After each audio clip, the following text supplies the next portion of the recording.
Hello and welcome to Intuitive Nature, the podcast. My name is Susan Jane and I believe that trusting your intuition is the best way to live your life with meaning and purpose.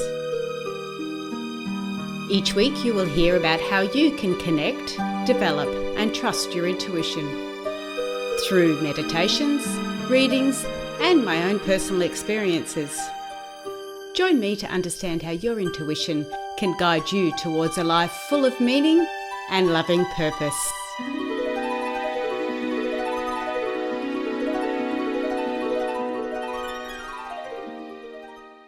Hello and welcome to Intuitive Nature, the podcast. I'm Susan Jane, the Intuitist, and I'll be your host for this Intuition and Spirituality series. In the last episode, 1.15, we discussed some ways to help your child tame the monsters under the bed, which can work really well with younger children. But as your child grows older and into a young adult, there are other things that will attract their attention. Intuition and spirituality is what I'm very passionate about.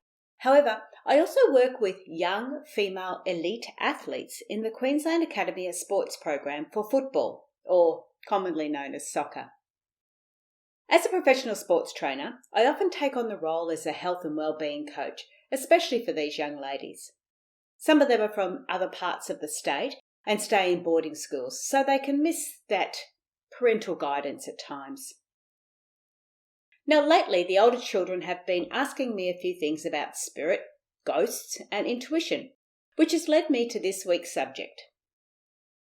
Episode 1.16, Ouija boards, pendulums, and dowsing. What do they have in common?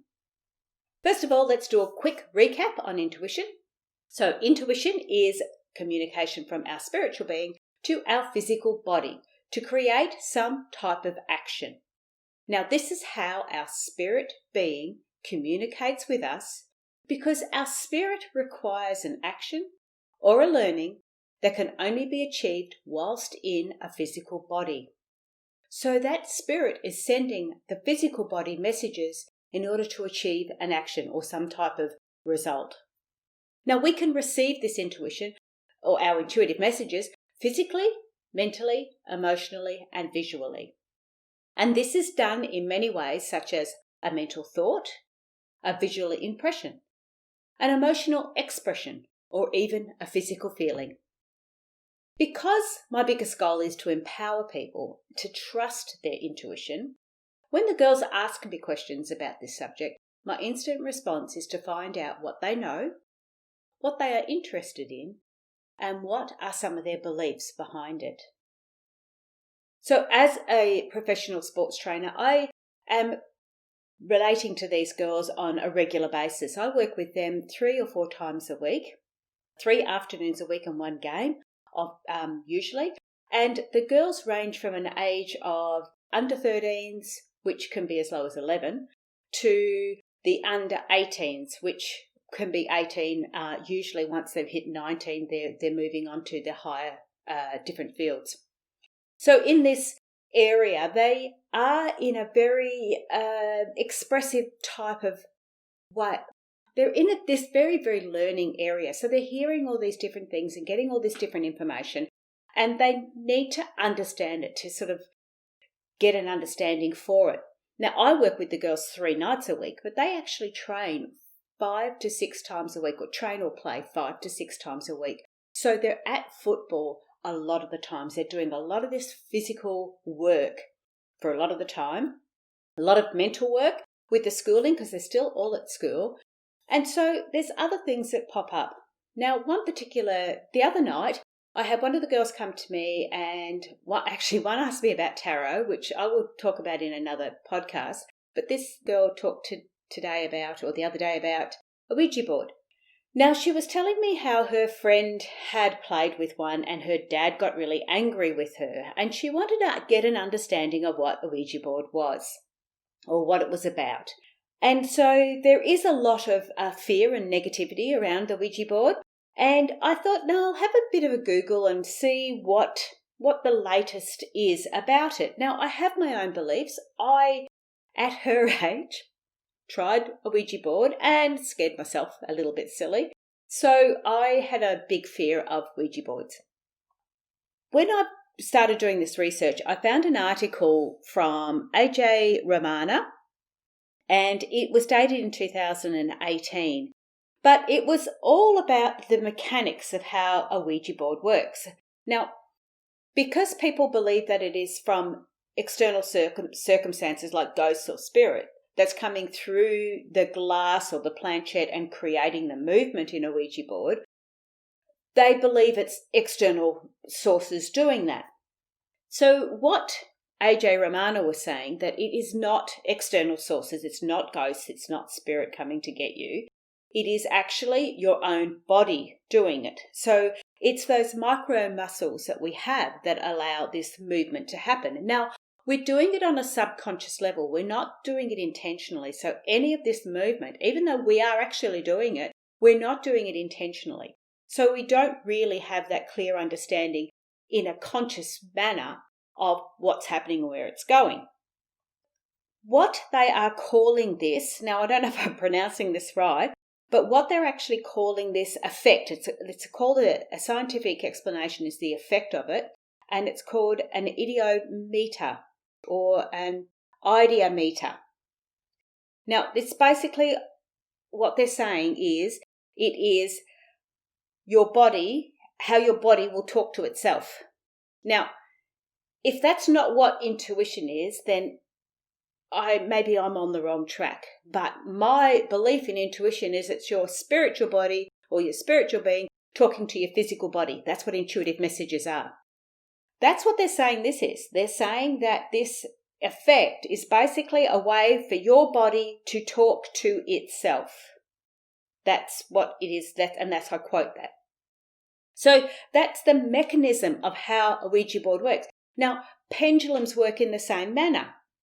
We put the elbow down, we have the pendulum hanging over our hand. It's actually those micro muscles that are creating the swing of the pendulum. But we aren't doing it consciously. I mean, some may do it consciously, but if you're doing it properly, you're not doing it consciously. It's working on a subconscious level. So it's your intuition coming through and giving you some answers, which is why working with pendulums is such a good way to develop your intuition and learn to trust it. So what they're saying is that we're doing these micro movements, we're doing this mechanism, and it's our body talking to ourselves. Now, which is all very well and good. But I question the body talking to itself. Why does the body talk to itself? I question that aspect of it. That's the only aspect I question of it. I don't believe it is the body talking to itself. I believe it's the spirit talking to the body, and it's our spirit talking to our body. Because we come in as a physical being, we have to have that spiritual connection, that spirit come into us in womb before we are born. To me, all this work we're doing with pendulums or with Ouija boards or anything like that is all about us connecting with our intuition and listening to what our intuition is telling us. So when I step back another pace and I look at the Ouija boards and that spiritual aspect to them, that's when the psychics and the mediums and the different aspects like that come in. When they're coming through, because it happens to me, that's when other external circumstances are coming through. So then you're starting to move it subconsciously with their input, not just your own intuitive input. Let me just read you this other little bit from this How Ouija board works. Hint, it's not a ghost, from AJ Romana. He quotes, "In the case of a Ouija board, your brain may unconsciously create images and memories when you ask the board a question. Your body responds to your brain without you consciously telling it to do so, causing the muscles in your hands and arms to move the pointer to the answer that you, again unconsciously, may want to receive." So that's the mechanism of how the Ouija board works. But one of the other areas is that when you're starting to use these sort of tools, you're actually opening yourself up to other spirit. Now, other spirit that will be around the area.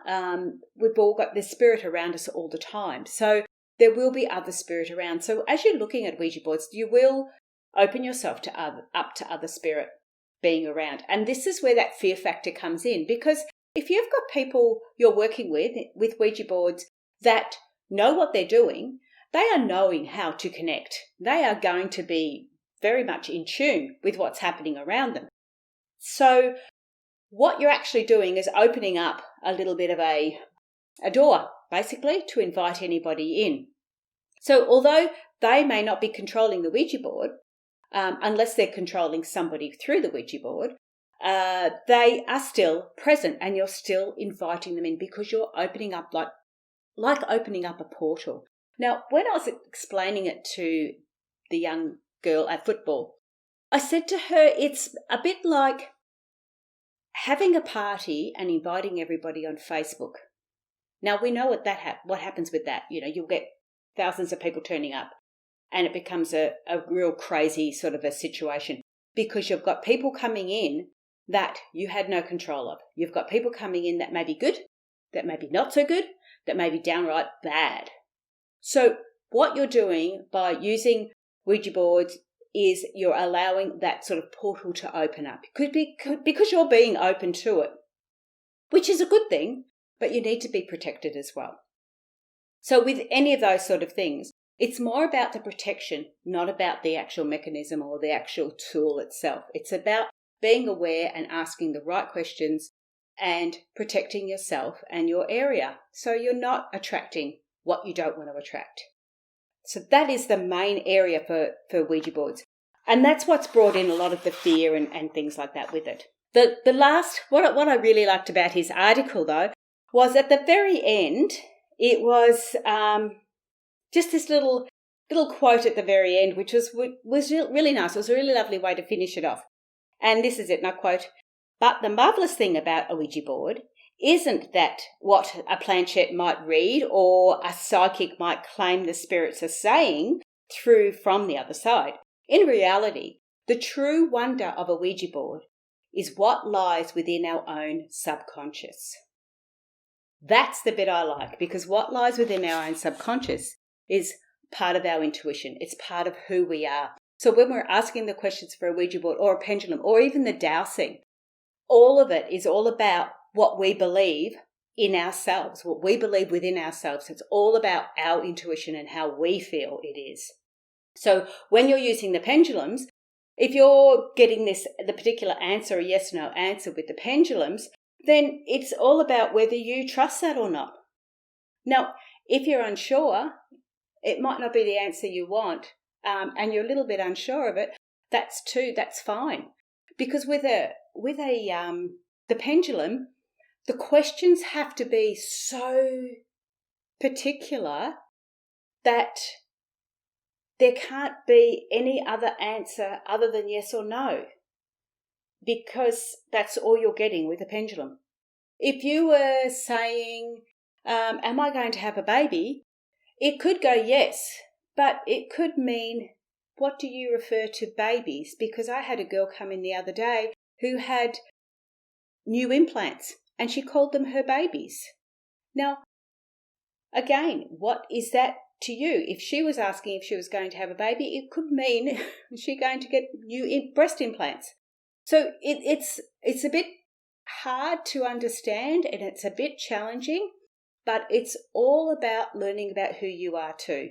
Because I know when I'm doing the pendulum work, you are bringing up information that you know it's coming from your intuition. It might not necessarily be what you want, but you know where it's coming from. You know it's coming from your spirit, and it's about that sort of side to it. One of the other areas that I do struggle a little bit with is when my partner is asking questions, and he asks a question and I know what the answer is as far as intuitively goes, and the pendulum goes another way, and you go, whoa, what is it he is wanting to hear and what is it that I'm wanting to hear?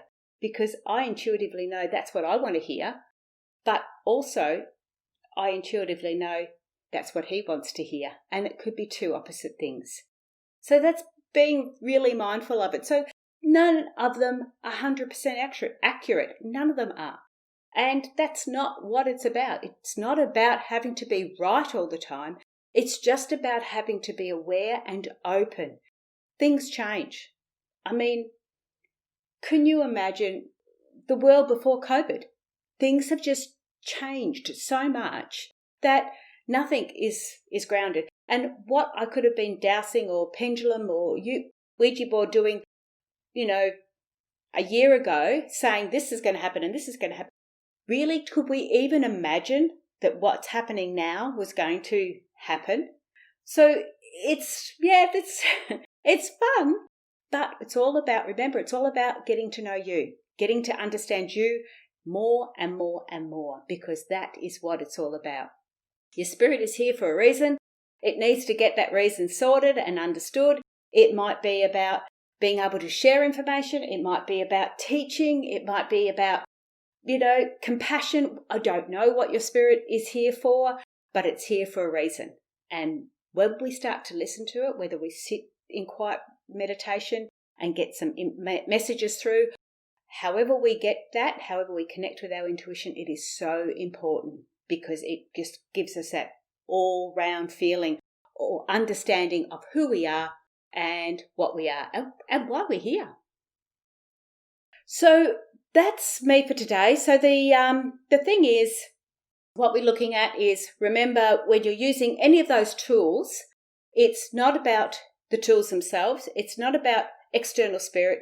It's more about getting an understanding of who you are, what you are, and why you're that way, where you're going, what you're doing. If you do want to connect with spirit, external spirits and things like that, you can learn to do your psychic work, your clairvoyant work. But as you start to develop your intuition, you will understand it will come through. It will naturally come through, because you start to get these messages, impulses, feelings that your intuition is bringing forward, and you don't quite understand where they're coming from. They'll jump up. Somebody will say something and they'll just jump up. Something will happen and you'll just say it and you'll go, oh. As you develop your intuition, you will naturally become more psychic, become more clairvoyant. Whichever way you go, everyone has the ability to do this. Everyone has the ability to connect with their intuition and find out who they are, and connect with other spirits psychically. That's what being a psychic is. Now you connect with them clairvoyantly, which is seeing, clairaudience, hearing, and you've got all the different clairs, all the different ways. There's channeling. There's all these different ways that we can do it. But my thing is coming back to the basics, the physical body, the spiritual body, and what's happening between the two. And that's our intuition. That's the communication between the two. We then can go externally into the physical realm and externally to the spiritual realm. But that's your basic. You are both physical and both spiritual, and we need to make sure we build and create good bond between those two. First, then we look externally. So I'm Susan Jane. If you want more tips or tools for trusting your intuition, subscribe to the podcast or follow me on Facebook. I'm also on Instagram and Twitter. Or you can jump onto the website, which is intuitivenature.com.au, and there's a few blogs on there and resources. I hope you've enjoyed that. I don't know what I'm talking about next week, because something will come up and I will know. I look forward to seeing you then, or talking to you then. Thank you so much for listening. I'm Susan Jane, the Intuitist at Intuitive Nature, and I'm saying bye for now.